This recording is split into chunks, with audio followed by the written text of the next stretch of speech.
이번에는 구조 독해란 무엇인가에 대해 말씀드리겠습니다. 텍스트의 의무 구조를 읽으면 글의 중요한 부분을 빠르게 찾을 수 있습니다. 텍스트 구조란 글쓴이가 글을 통해 독자에게 전달하고자 하는 핵심 내용을 효과적으로 전달하기 위해 지식과 정보를 조직하고 전개하는 방식을 읽었습니다. 쉽게 말해 글쓴이가 채택한 글 구성 방식이라고 생각하면 됩니다. 한편의 완성된 글은 구조를 지니고 있으며 그 속에는 글쓴이가 전달하고자 하는 중심 생각이 들어 있습니다. 텍스트 구조를 파악하는 능력은 읽기 능력을 좌우합니다. 능숙한 독자는 텍스트 구조를 잘 활용하여 읽습니다. 능숙한 독자는 텍스트 구조를 살펴 읽으면서 텍스트 의미 내용을 잘 구성하지만 미숙한 독자들은 텍스트 구조를 잘 활용하지 못하면서 읽기에 어려움을 겪게 됩니다. 능숙한 독자는 개별 단어뿐 아니라 단어들 사이의 문법 및 의미 관계를 잘 알고서 글을 읽으며 텍스트에 담긴 생각을 자신이 이미 알고 있는 지식과 통합하여 추론함으로써 글에 명시적으로 드러나지 않은 정보를 파악하는 능력이 뛰어납니다. 텍스트의 의미는 곧 텍스트의 구조를 바탕으로 구성되는데 글쓴이는 자신이 글에서 사용하는 개념이나 명제 간의 관계 형성을 통해 글 내용의 의미를 집약해 나가면서 이것을 독자에게 하나의 텍스트로 인식되게 만들고자 힘을 썼습니다. 따라서 독자는 글이 구조를 지니고 있다는 점에 염두를 두고서 글쓴이가 글을 쓴 목적이나 의도와 같은 내용적인 측면은 물론이고 주제와 제재, 글의 전개 방식, 문장 배열 구조, 다양한 설명의 방법 등 형식적인 측면을 함께 아우르면서 글을 읽어야 합니다. 수능 국어 비문학 설명글에서 텍스트 구조를 파악하는 능력은 구조 독해에 달렸다고 해도 과언이 아닙니다. 글 전체의 의미 구조를 파악하며 읽는 글 읽기 방법을 구조 독해라고 한다면 그 핵심은 다시 말해 텍스트의 짜임을 파악하면서 읽으면서 글에서 중요한 부분을 찾아내는 데 있습니다.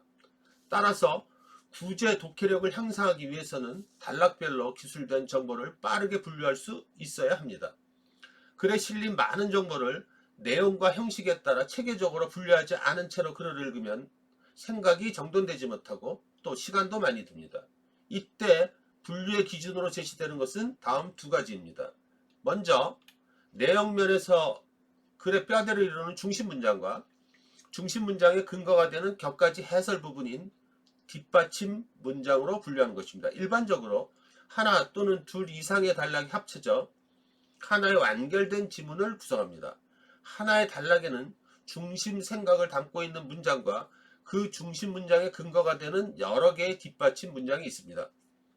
중심 문장에는 그 단락의 주제를 담은 어휘가 들어있거나 그 단락의 중심이 되는 내용이 들어있습니다. 따라서 글을 읽어 중심 문장과 뒷받침 문장을 찾아낸 후 둘이 서로 어떻게 얽혀있고 또 어떤 관계 맺음을 하는가를 살피면 단락 전체의 내용은 하나의 생각으로 뭉뚱그려집니다.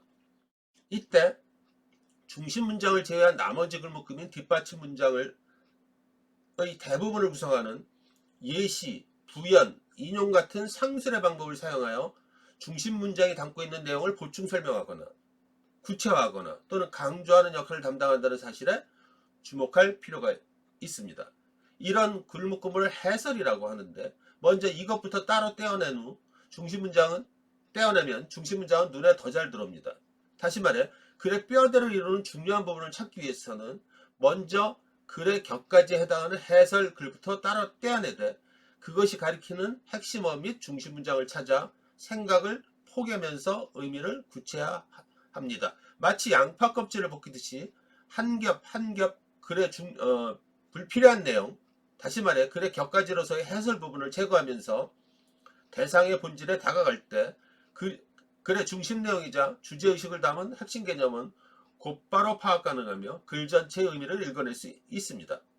이것은 글 내용의 이해에 있어서 매우 중요합니다. 다음으로 형식 면에서의 글정보 분류로 이것은 설명글의 다양한 진술 방식을 이해하는 것에 있습니다.